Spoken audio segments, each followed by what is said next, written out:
విజయవాడ సాయికృష్ణ అదృశ్యం కేసు రాష్ట్ర వ్యాప్తంగా కలకలం సృష్టిస్తోంది. ఈ కేసు దర్యాప్తును వేగవంతం చేసేందుకు ఏపీపీ ప్రభుత్వం సిట్ను ఏర్పాటు చేసింది. ఐజీ రవిప్రకాష్ నేతృత్వంలోని ఈ బృందం విచారణ ముమ్మరం చేసింది.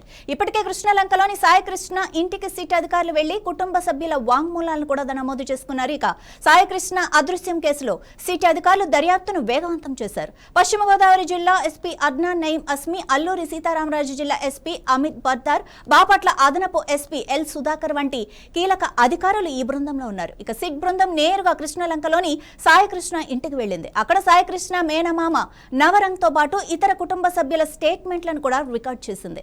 తమకు తెలిసిన అన్ని వివరాలను అధికారులకు అందించినట్లు నవరంగ్ తెలిపారు. మే 9న సాయికృష్ణన్ పోలీసులు విచారణ నిమిత్తం తీసుకెళ్లారని, ఆ తర్వాత అతను తిరిగి రాలేదని కుటుంబ సభ్యులు చెబుతున్నారు. సాయికృష్ణన్ పోలీస్ కస్టడీలో హింసించి చంపారని, ఆపై మృతదేహాన్ని దహనం చేశారని తల్లి ఆరోపించారు.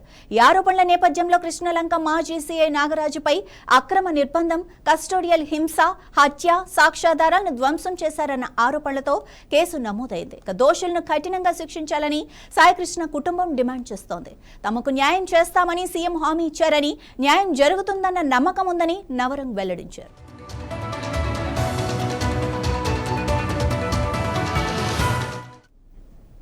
ఇదే విషయానికి సంబంధించి మరింత సమాచారం మా విజయవాడ ప్రతినిధి కృష్ణ అందిస్తారు. కృష్ణ, చెప్పండి, మీ దగ్గర ఉన్న అప్డేట్స్ ఏంటి?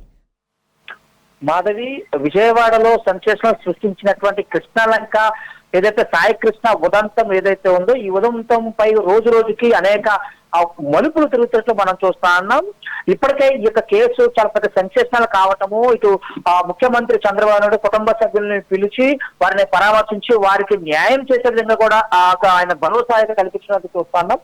ఓవరాల్ గా తీసుకుంటే ఏదైతే సాయికృష్ణది హత్య లాకప్ డెత్ జరిగింది అంటూ కూడా ఇప్పటికే పోలీసులు కూడా ఒక నిర్ధారణకు వచ్చినట్లు తెలుస్తుంది. ఆ నేపథ్యంలోనే అక్కడ ఉన్నటువంటి మాజీ సర్కిల్ ఇన్స్పెక్టర్ నాగరాజ్ పై కూడా హత్యాయత్న కేసు 103 హత్యాయత్న కేసుతో పాటు పలు సెక్షన్ల కింద అంటే గోప్యతగా ఉంచారు, తన యొక్క అరెస్ట్ ని గోప్యంగా ఉంచారు, సాక్ష్యాలను తారుమారు చేశారు, అనేక కోణాల్లోనే కూడా ఎఫ్ఐఆర్ లో కూడా పలు సెక్షన్ల కింద కేసు అయితే నమోదు చేయడం అయితే చూస్తున్నాం. ఈ నేపథ్యంలో ఇప్పటికే రాష్ట్ర ప్రభుత్వం కూడా నాగరాజును సస్పెండ్ చేయడంతో సంబంధిత అధికారులు ఎవరెవరో దీంట్లో ఇన్వాల్వ్ ఉన్నారో అసలు కేసు పూర్తి వివరాలన్నీ కూడా పారదర్శకంగా దర్యాప్తు జరగాలి, దీనిపై దిగ్గు తేల్చాలంటే కూడా ముఖ్యమంత్రి ఆదేశాలు జారీ చేయడం చూస్తాను. ఈ నేపథ్యంలోనే దీనిపైన ఒక సిట్ బృందాన్ని అయితే ఐజీ అంటే సీనియర్ ఐపీఎస్ ఆఫీసర్ అయినటువంటి రవిప్రకాష్ తో పాటు ఏదైతే పశ్చిమ గోదావరి జిల్లా ఎస్పీ అద్నాన్ నయీం తో పాటు మరొక అల్లూరు సీతారామరాజు జిల్లాకు సంబంధించిన ఎస్పీ బర్దార్ ను కూడా, అదే విధంగా బాపట్ల జిల్లా అడిషనల్ ఎస్పీగా పనిచేస్తున్నటువంటి ఎల్ సుధాకర్,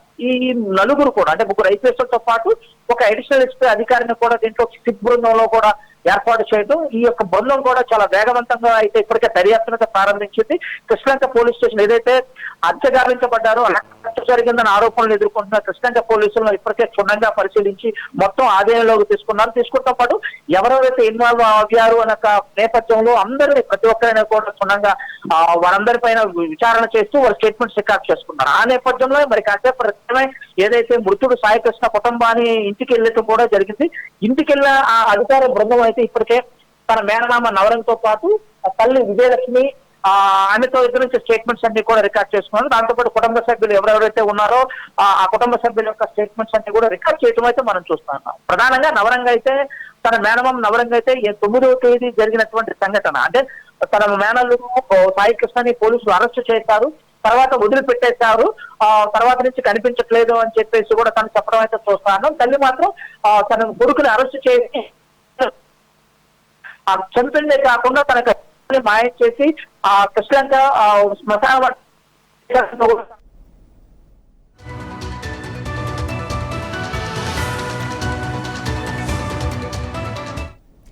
ఓకే కృష్ణ.